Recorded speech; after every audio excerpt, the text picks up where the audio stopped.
Señor Padre, venimos ante tu presencia, Señor, pidiéndote que tu palabra sea predicada fielmente a través de este vil pecador, Señor.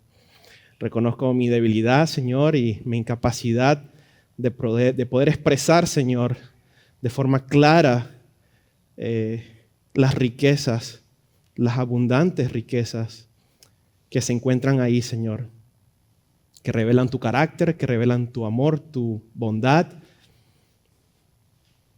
En el caso de hoy, que revelan, Señor, que somos familia tuya, Padre, por Cristo. Ayúdame, Padre, en este momento. Ayuda a nuestros corazones. Quita también cualquier distracción, Señor, que pueda existir ahí. Y ayúdanos a tomar este tiempo como un tiempo que viene de ti, porque es tu palabra, Señor. Y viene con toda la autoridad, Señor. Y viene con todo el propósito, el mismo con el cual fue escrita, Señor, a la audiencia original. Te damos gracias, Padre, por este tiempo y guíanos, Señor. Guíanos y ayuda mi debilidad humana, Padre. Te damos gracias en el nombre de Jesús. Amén. Mis hermanos, aquellos que recuerdan, el domingo pasado empezamos el capítulo 2. El pastor Kidani empezó predicando el capítulo 2 y ahí encontramos verdades que en nuestra humanidad y en nuestro orgullo duelen, ¿verdad? De alguna forma nosotros queremos ayudar, ¿verdad?, en nuestro proceso de reconciliarnos con Dios. De alguna forma nosotros nos sentimos que quisiéramos participar de algo que no hay forma que nosotros podamos participar. Y la palabra nos dice, pero en la predicación del domingo pasado nos dijo que nosotros estábamos muertos en nuestros delitos y pecados. En estos versículos anteriores del capítulo 2, el apóstol Pablo, guiado por el Espíritu Santo, habla enfáticamente de nuestro estado natural como hombres. Como le acabo de decir, que era total muerte.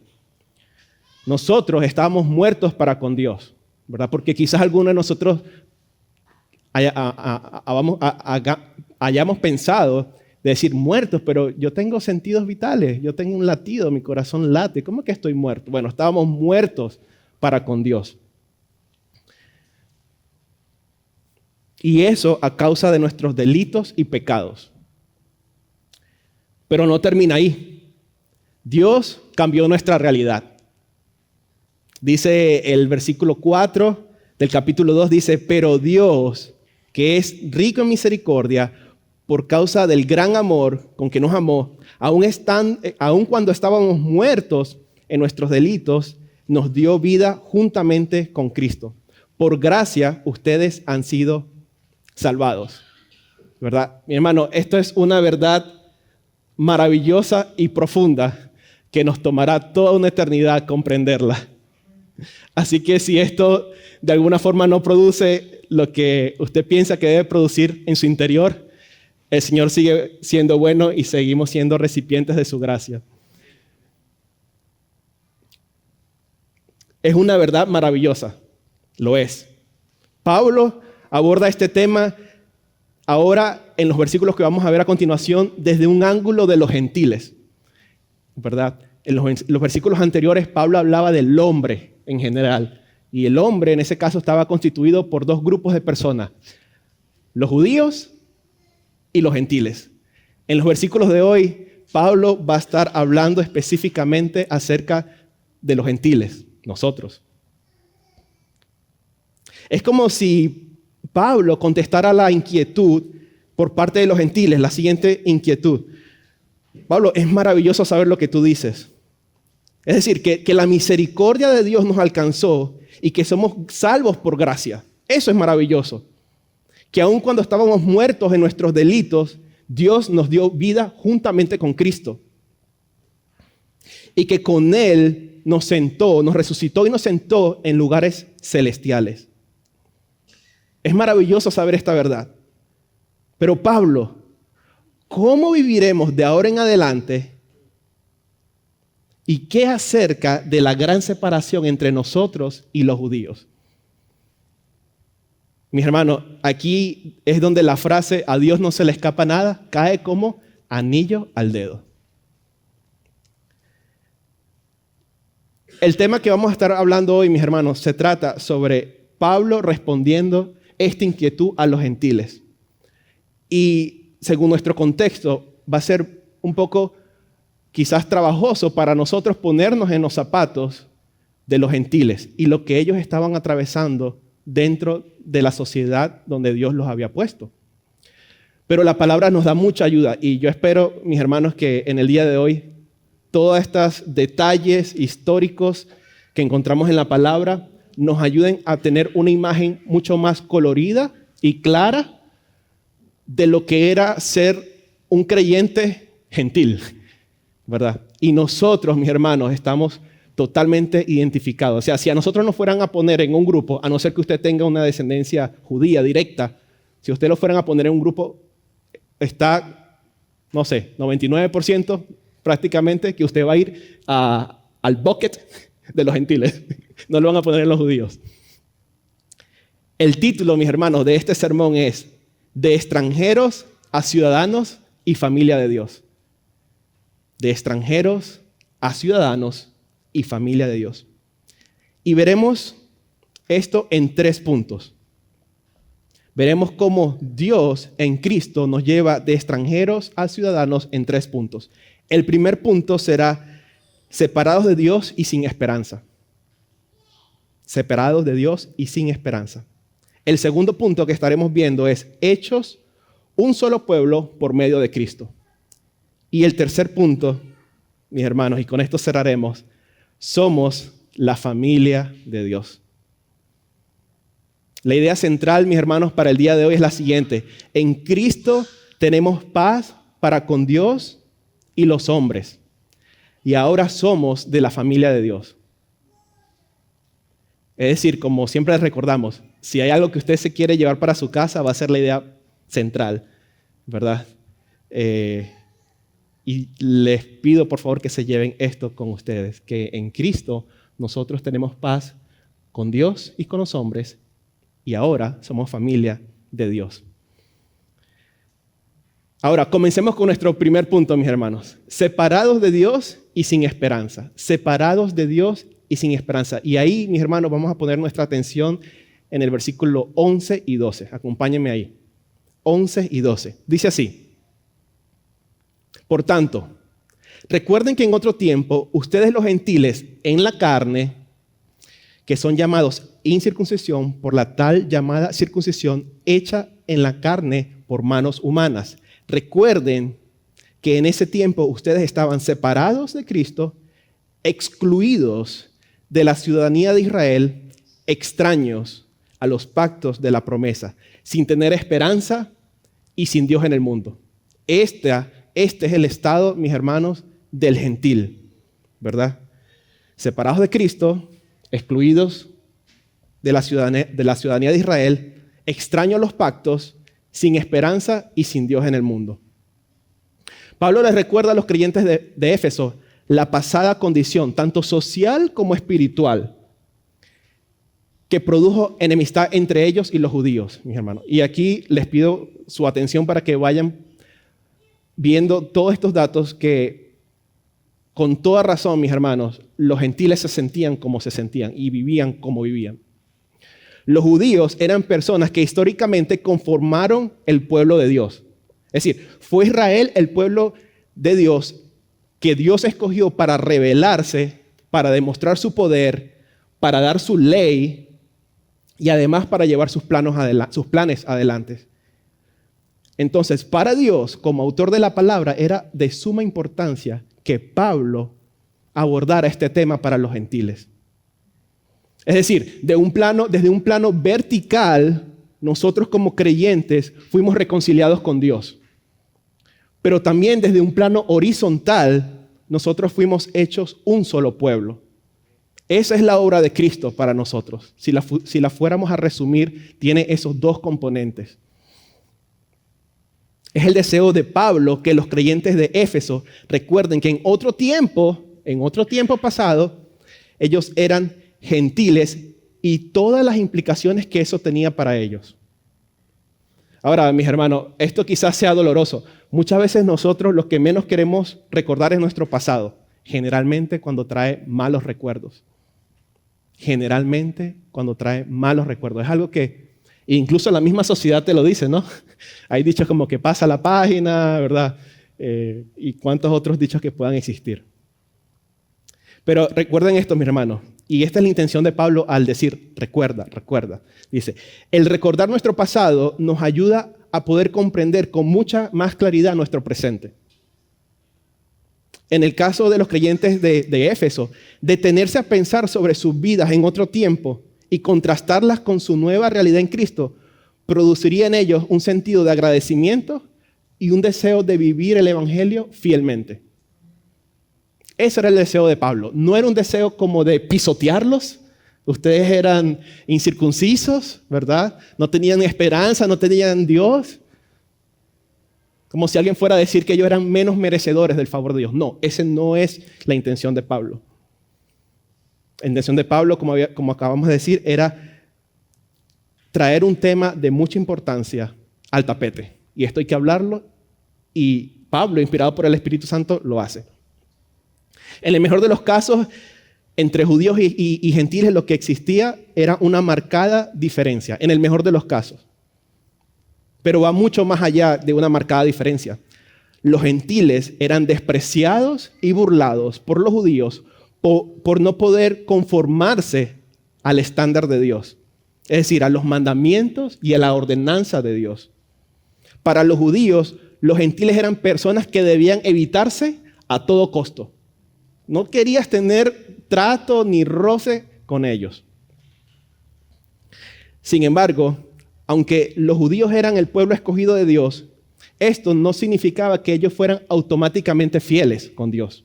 De hecho, si van ahí a su Biblia, esta porción del texto que leemos, llamados incircuncisos por la tal llamada circuncisión hecha en la carne por manos humanas, lo que ahí vemos, mi hermano, es que no necesariamente por haber tenido esta marca, ¿verdad?, como pueblo de Dios, y para explicar un poco esto, aquellos que no manejan los conceptos, mi hermano, la circuncisión no es otra cosa más que algo que Dios le dio al pueblo, a Israel, para que los hombres hicieran una marca en su miembro masculino.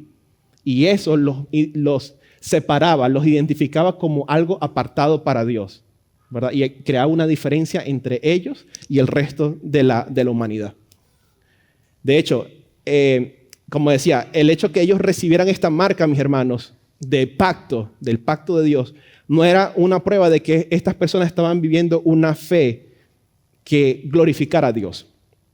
Dice Gálatas 6:15, dice, porque ni la circuncisión es nada, ni la incircuncisión, sino la nueva creación. Es interesante que el calificativo que Pablo usa aquí acerca de la circuncisión, dice, por la tal llamada, o sea, por la tal llamada. Esto nos da una indicación bien clara, mis hermanos, de que esta circuncisión de la cual hacían tanto alarde los judíos era una marca externa física en sus cuerpos que estaba totalmente desconectada de una relación con Dios. No representaba mucho más que lo que era una marca externa. Por esa es la razón que Pablo usa ese calificativo como la tal llamada circuncisión. Es decir, esta gente estaba siendo burlada, ¿verdad? Los gentiles estaban siendo burlados, estaban siendo despreciados por un asunto que no estaba ligado directamente con el corazón de los judíos. Era una cosa externa, ¿verdad? Pablo les dice, recuerden que ustedes, y esto es refiriéndose a los gentiles, dice, ustedes estaban separados de Cristo. ¿Qué quiere decir estar separados de Cristo? Que vivían sin Salvador y sin un propósito divino. ¿verdad? ¿Se parece a algo que nosotros experimentamos cuando pasamos de no creer en Dios a creer en Dios, ¿verdad? No teníamos Salvador ni teníamos un propósito divino. Excluidos de la ciudadanía de Israel. Esto lo que significa, mis hermanos, es que estaban fuera de los beneficios, la protección, la bendición que recibía Israel como nación, donde el rey mismo era Dios. Esto es fuerte. Ellos estaban excluidos, mis hermanos, de la ciudadanía de Israel. Extraños a los pactos, lo que significa que no podían participar de los pactos que Dios había prometido a Israel. No tenían nada que ver con ellos, esos pactos. Sin esperanza. ¿Cómo podían vivir ellos sin esperanza? Porque nunca le habían hecho una promesa. O sea, su realidad era su realidad y no había una forma más positiva de verla. Sin Dios. Porque no reconocían al verdadero Dios.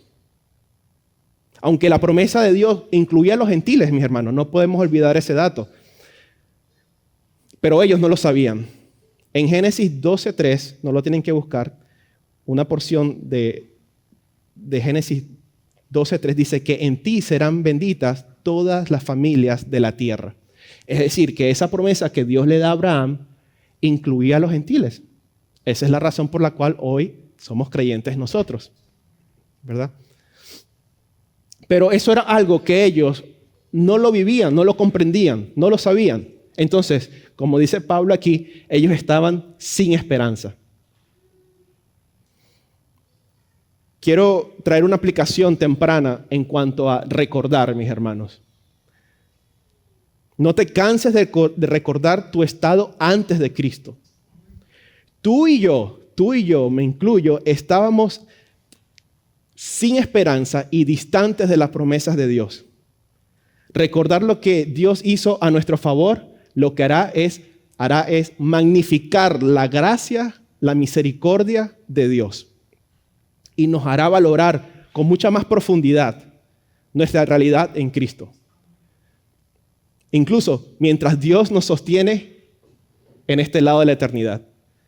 Es decir, esa es la intención de Pablo aquí, en el hecho de recordar. Recordemos de dónde venimos, recordemos nuestro origen, nuestras raíces, de dónde el Señor nos sacó.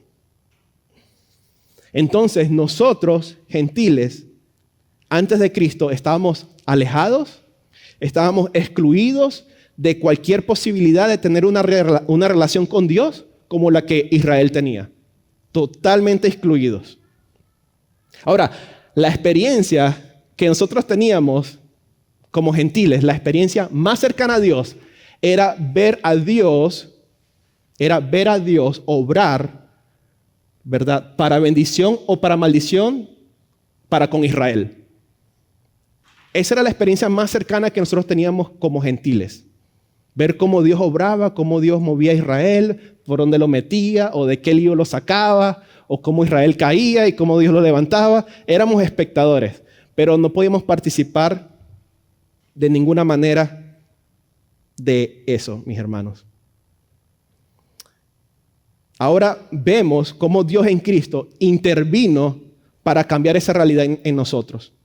Una realidad donde el sin Cristo, sin Dios, sin esperanza, una realidad donde el sin dominaba nuestras vidas.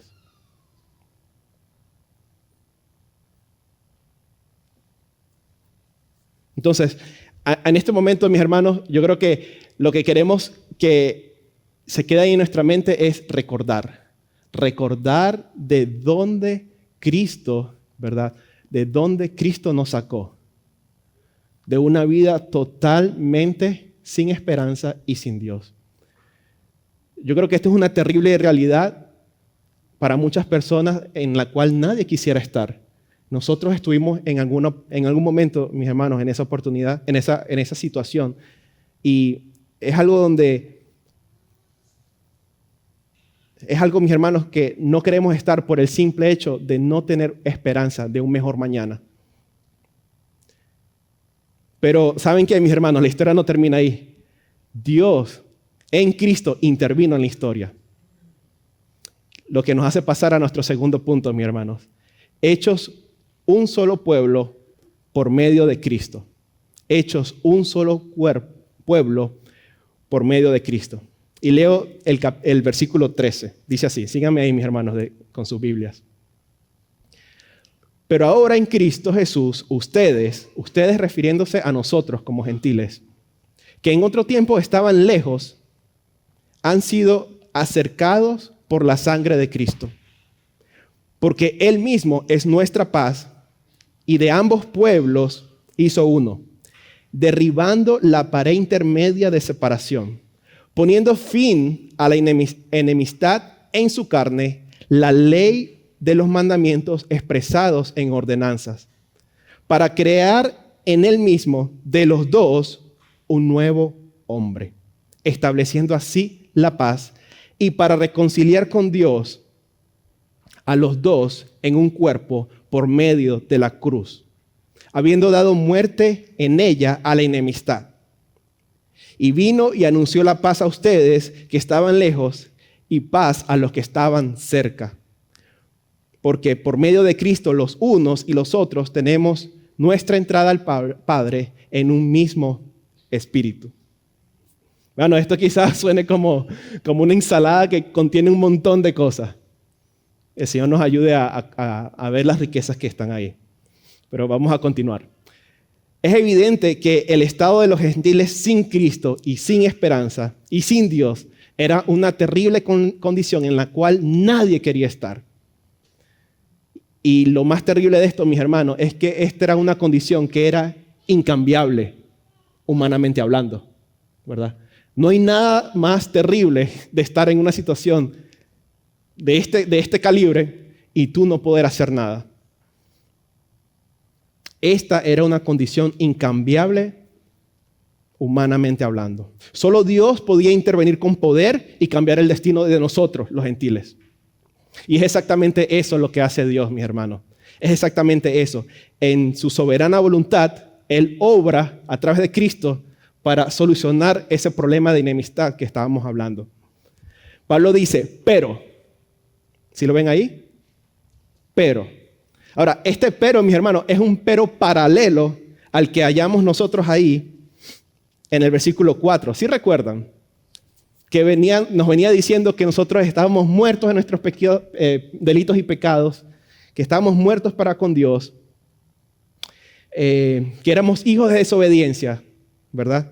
Y en el versículo 4 dice, pero Dios, que es rico en misericordia. Bueno, este pero que estamos encontrando aquí en el versículo 13 es un pero paralelo a ese. Es decir, esa fuerza, ese énfasis, ese cambio de condición, de circunstancias que vemos en el 4, se repite aquí. Porque basado, mis hermanos, en esa realidad tan triste y tan sin esperanza que estaban los gentiles, Dios obró. Dice, pero ahora en Cristo, ustedes que en otro tiempo estaban lejos, han sido acercados por la sangre de Cristo. Nosotros en otro tiempo estábamos lejos. O sea, lejos quiere decir lejos de la verdad, lejos de Dios. Pero ahora hemos sido acercados por medio de la sangre de Cristo. Luego, Pablo declara que Cristo es nuestra paz. Pablo dice que Cristo es nuestra paz. Y tú te puedes preguntar, ¿pero cuál paz? ¿Paz de qué? Bueno, Cristo creó la paz necesaria para hacer que los gentiles y los judíos fuesen un solo pueblo. Y esto de ser un solo pueblo, mis hermanos, no quiere decir que judíos más gentiles. No se trata de esto, mis hermanos. No es este el pueblo que Cristo creó. No es como que si se agruparan dos etnias donde cada cual mantiene su identidad, ¿verdad? A mí me gusta mucho un ejemplo como lo pone John Piper.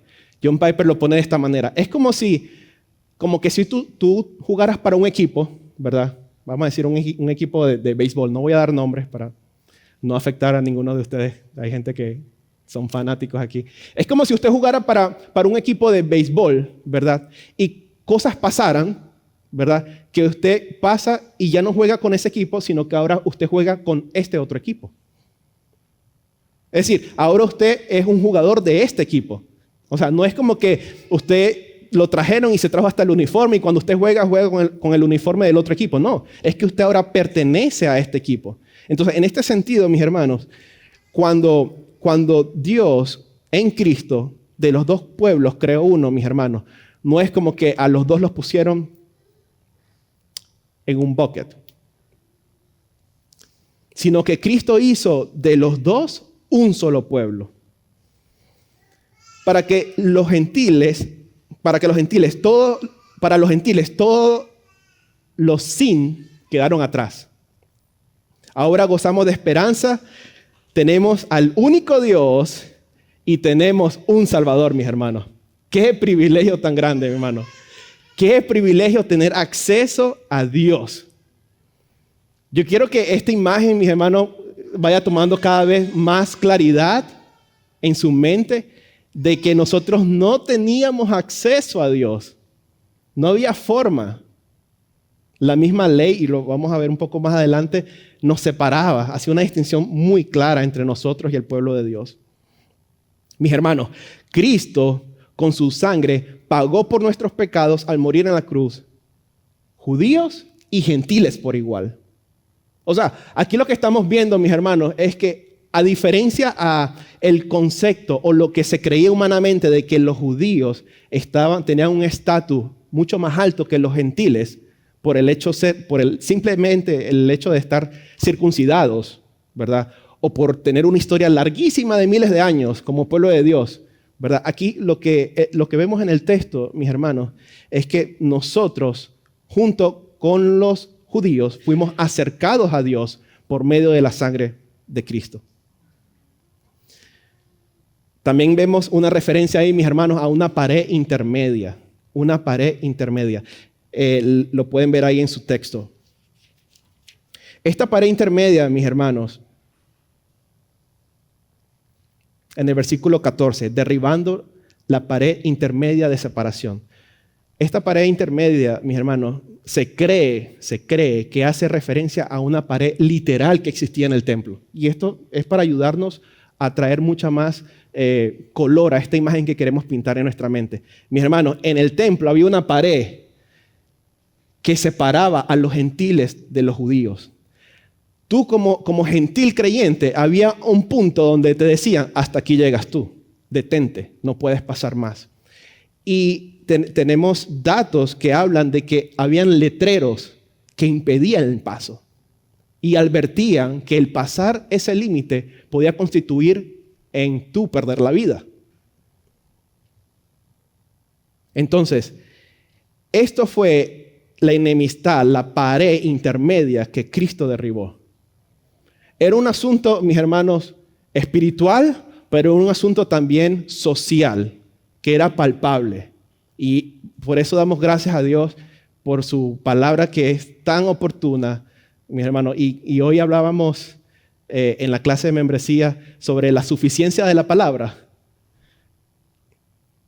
Que la palabra puede contestar las preguntas que nosotros tengamos. Bueno, no todas las preguntas, porque en la palabra no vamos a encontrar cómo construir un vehículo eléctrico, por ejemplo, o cómo hacer el platillo más delicioso, ¿verdad? No es una receta tampoco, pero en cuanto a las cosas concernientes a la vida y a la muerte, podemos encontrar respuesta ahí. Entonces, Cristo derribó la pared intermedia entre judíos y gentiles y dice que puso fin a una enemistad. ¿Cuál enemistad, mis hermanos? ¿Cuál enemistad?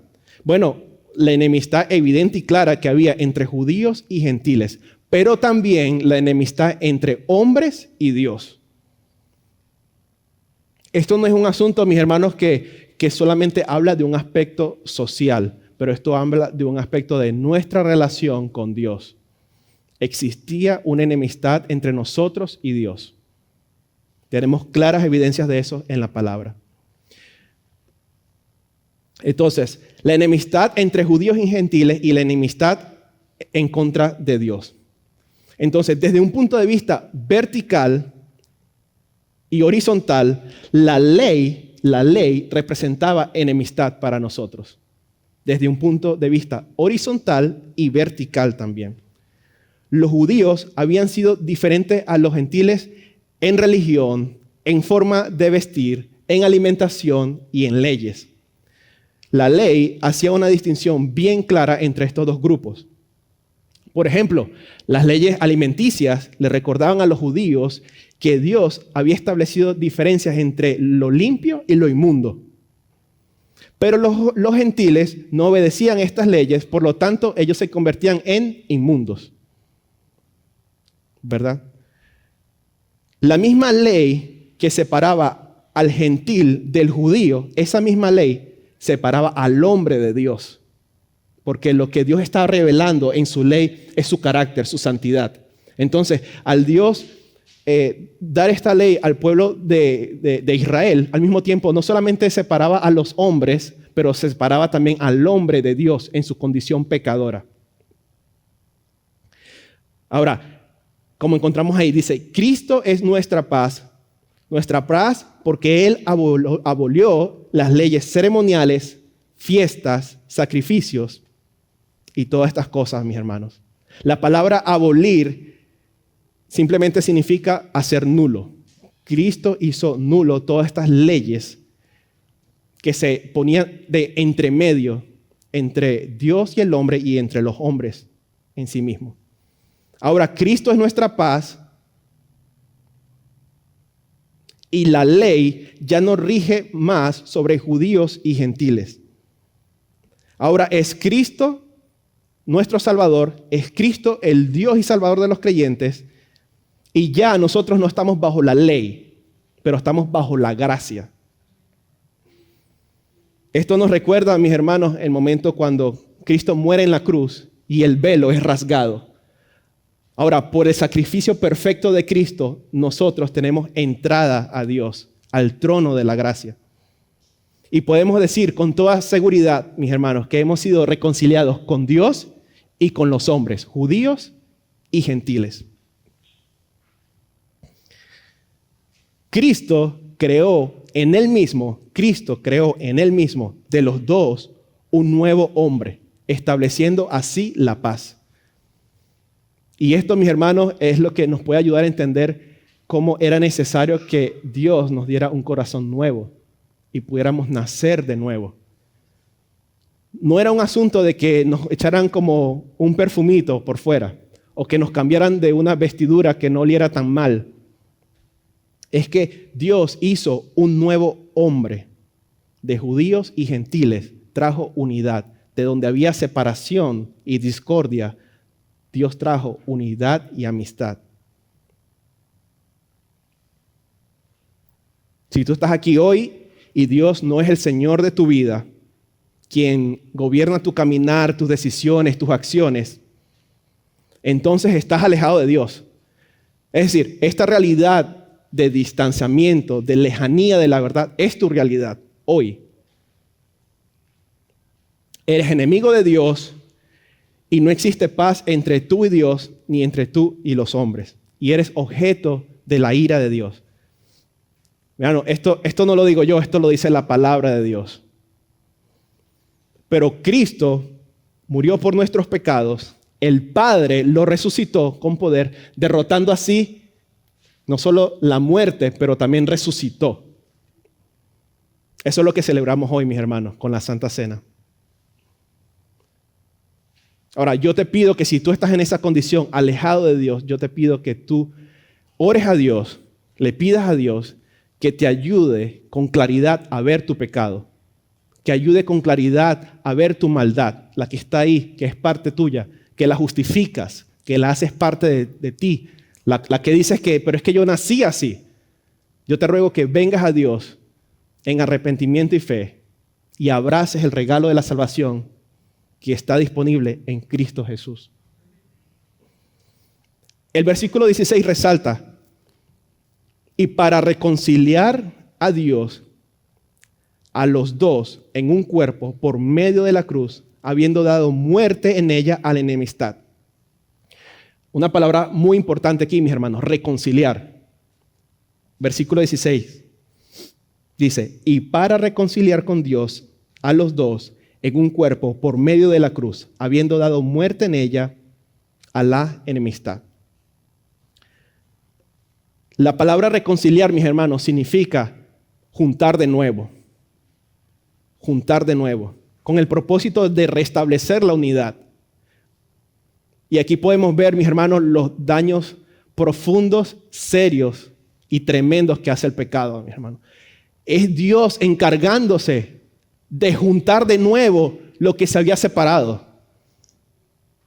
Para propósitos bien claros, y lo vamos a ver en un momento. Dios reconcilió a los judíos y a los gentiles en un cuerpo. La iglesia universal. Por más grande, mis hermanos, que era el abismo de separación, esta división, por más grande que hubiese sido, no fue tan grande como para que la cruz no lidiara con ella y la eliminara. Y en donde antes había enemistad, ahora Cristo creó unidad. Lo que nos recuerda, mis hermanos, el poder creador de Dios, que de la nada trae a existencia su voluntad. Eran los planes de Dios, mis hermanos, reconciliar la humanidad con Él, pero que de estos dos grupos ellos mismos fuesen reconciliados en un solo pueblo. Y Dios logró eso, mis hermanos. Los gentiles, que antes eran despreciados, marginados, burlados por estar excluidos de una relación con Dios, ahora en Cristo, por su sangre, pasamos de estar lejos a estar cerca. La enemistad histórica de miles de años, mis hermanos, terminó cuando Cristo murió en la cruz a nuestro favor. Y cuando eso sucedió, mis hermanos, Cristo creó un nuevo hombre. Repito, Cristo creó un nuevo hombre. Fíjense la pluralidad y luego la singularidad. O sea, de muchos creó uno. De muchos creó uno.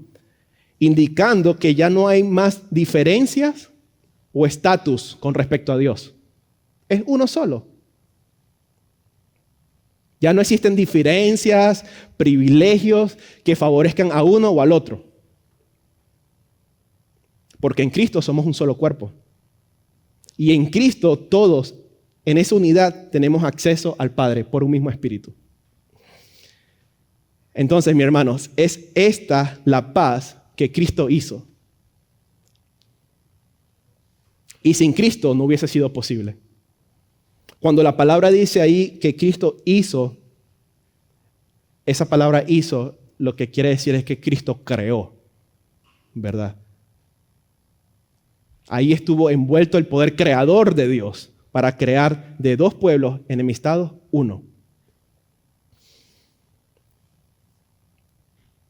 Sin Cristo no existiera un nuevo hombre y no fuera posible reconciliar con Dios a judíos y gentiles en un mismo cuerpo. ¿Vemos la importancia de la obra de Cristo, mis hermanos? La obra de Cristo, mis hermanos, trasciende nuestra mente y trasciende nuestros mismos propósitos como individuos. O sea, es algo que escapa de nuestro ser.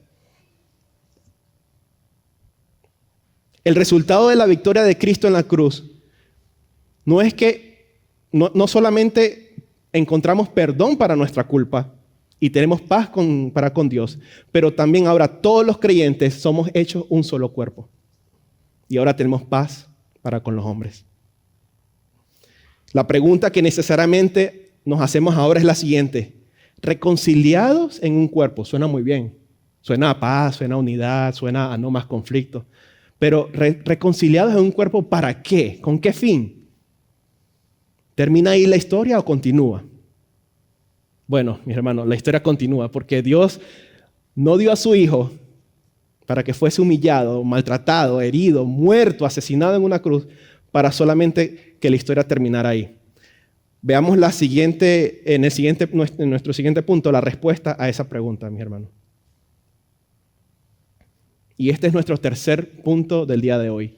Somos la familia de Dios. Entonces, si hacemos un poquito de memoria, ¿de dónde venimos, mis hermanos? Venimos de ser personas despreciables, sin esperanza, sin Dios, sin Cristo. Luego pasamos al segundo punto que nos habló de que fuimos hechos un solo pueblo en Cristo, ¿verdad? Que Cristo derribó esa pared intermedia y que ahora Cristo hizo de los dos pueblos, hizo uno y al hacer eso nos reconcilió con el Padre. Y ahora nos hacemos la pregunta, ¿reconciliarse para qué? Acompáñenme ahí al versículo 19, mis hermanos. Versículo 19. ¿Están ahí? Amén. Dice así: así pues, ustedes ya no son extraños ni extranjeros, sino que son conciudadanos de los santos y son de la familia de Dios. Están edificados en el fundamento de los apóstoles y profetas, siendo Cristo Jesús mismo la piedra angular, en quien todo el edificio bien ajustado va creciendo para ser un templo santo en el Señor. En Cristo, también ustedes gentiles, son juntamente edificados para morada de Dios en el Espíritu. Así pues, así comienza Pablo este versículo 19. Así pues. Es decir, como resultado de haber sido acercados a Dios por medio de la sangre de Cristo y de que Cristo sea nuestra paz y de que ahora somos reconciliados con Dios en un mismo cuerpo. Como resultado de eso, entonces, como consecuencia de eso, pudiésemos decir, ya no somos extraños ni extranjeros. Mis hermanos, somos ciudadanos juntamente con los santos. Esa es nuestra realidad actual. Somos ciudadanos juntamente con los santos. Somos de la familia de Dios. Fíjense qué cambio tan grande. Fíjense qué vuelta dio nuestra historia, mis hermanos. Ciudadanía y familia. Estos son términos que no estaban ahí cuando empezamos en el versículo 11, 12. Ahí no éramos familia. Ahí no había nada cercano a una familia, mis hermanos. Ahí no había ciudadanía tampoco. No dice que ya no existe más el extraño o el extranjero o el ciudadano de segunda clase. No existe ciudadano de segunda clase. Como si alguien dijera, sí, eres ciudadano, pero es que no tienes todo el pedigrí. Somos ciudadanos porque tenemos la misma ciudadanía, porque somos hechos un mismo cuerpo. Hay unidad. Los pecadores redimidos, como tú y como yo, no solo nos convertimos en ciudadanos del cielo, pero también en miembros de la familia de Dios. Y Dios otorga el mismo amor infinito a nosotros que le dio a su Hijo. Qué increíble, mis hermanos. Esta es la unidad de Dios, mis hermanos. Esta es la reconciliación de la cual estos textos nos están hablando. Que no hay diferencia, mis hermanos. Somos un solo pueblo. Luego, en el versículo 20, y me acompañan ahí, dice que están edificados. Versículo 20.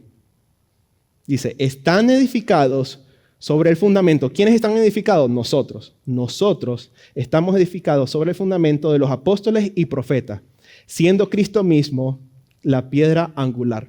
Y aquí, mis hermanos, es como que Pablo toma un rumbo diferente, pero muy importante, que nos va a llevar a la conclusión de este texto. Pablo ahora va a empezar a hablar en términos de construcción.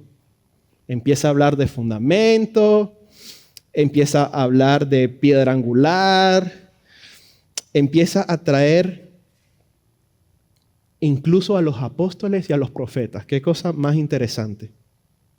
Qué cosa más interesante. Entonces, un término que queremos entender aquí es esto de estar edificados. ¿Qué significa estar edificados, mi hermano? Bueno, es construir algo de manera apropiada. Como lo que hace uno cuando sigue un plan. con especificaciones detalladas. Lo que estamos viendo aquí, mis hermanos, es que el fundamento de la iglesia fue puesto por los apóstoles y los profetas del Nuevo Testamento. Sin embargo, este fundamento no tiene origen en ellos. No proviene de ellos, este fundamento. Más bien, ellos enseñaron lo que divinamente les fue revelado. Cristo mismo, el Evangelio. Ahora, mientras los apóstoles y los profetas pusieron el fundamento, Cristo mismo es el fundamento. Se sigue la idea ahí. O sea, los apóstoles y los profetas pusieron un fundamento, el cual no provino de ellos. Este fundamento que ellos pusieron fue Cristo mismo. Dice ahí 1 Corintios 3:11, dice, y nadie puede poner otro fundamento que el que ya está puesto, el cual es Jesucristo. Por estas razones, y aquí hago un paréntesis, mis hermanos, por esta razón, el rol de profeta o el rol de apóstol, que lo vemos con mucha frecuencia bien mal utilizado, ese rol ya no existe en nuestra actualidad. ¿Por qué, mis hermanos? Porque el fundamento ya fue puesto. El fundamento es Cristo mismo. Y Él también, además de ser el fundamento, nos dice la palabra que Él es la piedra angular. La piedra angular une y sostiene la estructura de la cual Cristo ha unido a gentiles y a judíos en un mismo cuerpo. Aplicación, mis hermanos. Tu vida, mi hermano, a la luz de esta verdad que acabamos de leer, tu vida y cada aspecto de ella está constantemente sostenida por Dios. O sea, aquí nos está diciendo Pablo que nosotros ahora somos la familia de Dios, que hemos sido reunificados, reconciliados con Dios, donde el fundamento, ¿verdad?, son los apóstoles y los profetas, y donde Cristo mismo es la piedra angular. Tú eres parte de ese edificio, mi hermano. Tú eres parte, nosotros somos parte de esa imagen increíble, maravillosa, asombrosa que Pablo nos está tratando de ilustrar aquí. Entonces, lo que yo te quiero decir, mi hermano, es que cada aspecto de tu vida está constantemente sostenida por Dios. Dios nos acercó a Él en Cristo. Él nos otorga la paz y nos hace su familia para que vivamos siendo, ¿qué? Edificados y alimentados por su palabra. ¿Cuál palabra? La que fue revelada a los apóstoles y a los profetas. Donde Cristo mismo es la piedra angular, mis hermanos. Qué maravilloso. Esto es increíble. El plan de Dios es perfecto. No existe nada, mis hermanos, que podamos mejorar, actualizar, redefinir en cuanto al pecado, la salvación, la vida cristiana en general o la iglesia local. O sea, frente a esta verdad, ¿qué puedes mejorar? Frente a este fundamento y frente a esta piedra angular, ¿qué vas a mejorar? ¿Puedes ver la perfección del plan de Dios? ¿Puedes ver la perfección del plan de Dios? No hay hueco ni para un espacio vacío ahí. Como dice en inglés, ahí no hay un crack que se le pueda sacar a eso. Iglesia, ahí se ve. Nuestro enfoque está en ser fieles a la enseñanza de la palabra. Y de esta forma vivir el Evangelio de manera consistente. No se trata de buscar nuevas fórmulas, revelaciones, atajos o estrategias. Esto es muy importante recordarlo, mis hermanos, sobre todo en nuestro estado de plantación nueva. ¿Será que el fundamento puesto por los apóstoles y profetas puede ser mejorado? Hazte esa pregunta. O mucho más allá, ¿será posible ignorar la piedra angular y continuar edificando según el código de construcción de Dios? ¿Podemos sacar a Cristo de la iglesia y de nuestras vidas como creyentes y pretender que el edificio va a seguir siendo construido para gloria y alabanza de Dios? Veamos lo que dice el versículo 21 y 22, mis hermanos. Acompáñenme ahí, versículos 21 y 22. Ya estamos llegando al final, mis hermanos. Dice así, en quien todo el edificio, bien ajustado, va creciendo para ser un templo santo en el Señor. En Cristo también ustedes son juntamente edificados para morada de Dios en el Espíritu. Este edificio, mis hermanos, es la iglesia. La iglesia va creciendo a medida que Dios salva e integra más personas a su familia. Cuando por la gracia de Dios pecadores son reconciliados con Cristo, como piedras vivas, ¿verdad? Vienen a formar parte del edificio de Dios, como piedras vivas. Esto lo dice 1 de Pedro 2:5. Dice así, también ustedes como piedras vivas sean edificados como casa espiritual para un sacerdocio santo, para ofrecer sacrificios espirituales aceptables a Dios por medio de Jesucristo. Escucha esto, mi hermano. Escucha esto. Cristo es la piedra angular que guía y coordina la edificación de la iglesia. Nosotros, y aquí está lo maravilloso de esto, mis hermanos, nosotros, que en otro tiempo estábamos alejados de Dios, ahora somos usados en la edificación de la misma morada de Dios en el Espíritu. Yo voy a repetir eso una vez más, mi hermano. Cristo es la piedra angular que guía y coordina la edificación de la iglesia. Nosotros, que en algún tiempo estábamos alejados de Dios, ahora nosotros somos usados en la edificación de la misma morada de Dios en el Espíritu. No lo digo yo, lo dice este último versículo que acabamos de leer. Hermanos, aunque es cierto que Cristo salva de forma individual, eso es cierto. También es cierto que Dios nos ha hecho parte de su iglesia de forma colectiva, en perfecta paz y unidad, para su gloria. ¿Qué cambio más glorioso, mis hermanos?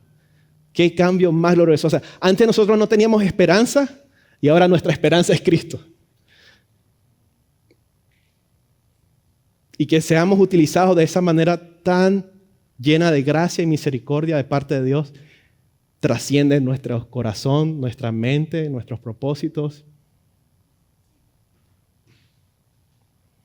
Entonces, mis hermanos, a la luz de esta verdad, mi oración es que esto te anime y me anime a mí también a vivir recordando que en otro tiempo nosotros éramos gentiles, apartados de Dios y sin esperanza de un mejor mañana. Pero ahora Cristo es nuestra paz y somos parte de la familia de Dios.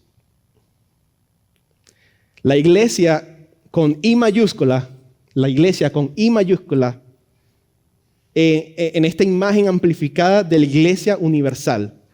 O sea, nosotros hemos sido hechos un solo cuerpo para ser parte de esta gran imagen de iglesia universal que Cristo compró con su sangre. Ahora te hago la pregunta, mi hermano. En cuanto a la iglesia local, en cuanto a ICB, donde Dios nos está usando también para edificar a su iglesia, ¿cómo te ves tú a la luz de esta verdad funcionando, trabajando, viviendo para los propósitos de Dios? Entendiendo nuestro pasado, entendiendo la obra de Cristo y entendiendo a nuestra presente vida a la cual hemos sido llamados. Mi hermano, cuando vamos a estos versículos, ahí no está hablando de ICB directamente. Ahí está hablando de la iglesia universal, la iglesia con I mayúscula. Pero mi pregunta para ti es, ¿cómo ICB, cómo tú y yo, ¿verdad?, entramos en esta imagen tan gloriosa? Cómo ICB como iglesia local entra, tiene forma, tiene sentido, se ve, cómo luce dentro de esta imagen mucho más amplia de la iglesia universal, mis hermanos. Esto necesariamente, mis hermanos, y con esto termino con esta reflexión, esto necesariamente, mis hermanos, nos llena de gozo. Este texto nos llena de gozo. Nos hace reflexionar sobre nuestro pasado, lo cual, como dijimos, magnifica la obra de Cristo en la cruz y nos hace reflexionar sobre nuestro presente en cuanto a nuestra santidad, en cuanto a nuestra piedad, nuestro servicio, incluso sacrificial, los unos por los otros, el discipulado, la vida que estamos teniendo en la palabra, nuestro compromiso también, mis hermanos. Cómo estamos apoyando con nuestras ofrendas esta obra, cómo estamos dando de nuestros talentos, de lo que el Señor nos ha dado, entendiendo que nada nos pertenece y todo viene del Señor. Entonces, mis hermanos, mi oración es que la predicación del día de hoy, mis hermanos, nos motive, nos llene de gozo, a pesar de cualquier situación que estemos pasando. Vemos que Dios no guardó esta verdad, sino que la reveló. Tomó la frustración, el dolor, el sufrimiento de los gentiles creyentes, y atendió eso trayendo estos versículos a nuestro conocimiento, haciéndolos accesibles a nosotros, mis hermanos. Que esta verdad verdaderamente, mis hermanos, sea para motivarnos, para movernos en una vida que sea compatible al evangelio que encontramos en nuestra palabra, Señor. Ayúdanos, Padre, a vivir para ti, Señor, para tu honra y gloria, Padre. Ayúdanos, Padre, a entender nuestro pasado, Señor. A gozarnos, Padre, porque en un tiempo, Señor, no teníamos esperanza, ni Dios, ni Cristo en el mundo. No teníamos ni siquiera esperanza de que nuestra esperanza cambiara. Habíamos tocado fondo, literalmente fondo, Padre. Pero tú en tu gracia y en tu misericordia, Señor, te dignaste a reconciliarnos contigo a través de tu Hijo amado. Un evento, una obra que ocurrió miles de años atrás, pero que trascendió, Señor, a toda la eternidad, Señor. Que nos abrazó, que nos encontró cuando estábamos en nuestro pecado, cuando no queríamos saber nada de ti, Padre, cuando te odiábamos con toda nuestra fuerza, Señor. Tú en Cristo, Señor, propiciaste la paz y nos reconciliaste contigo, Señor.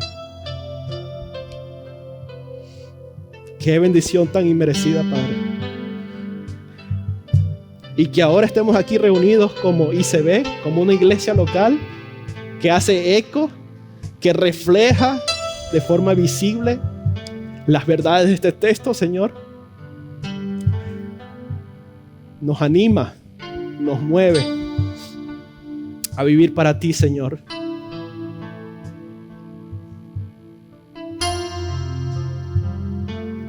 Agradecidos, Padre, por tu obra a nuestro favor.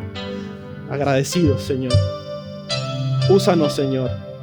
Sé propicio a nuestras necesidades como siempre lo has hecho, Padre.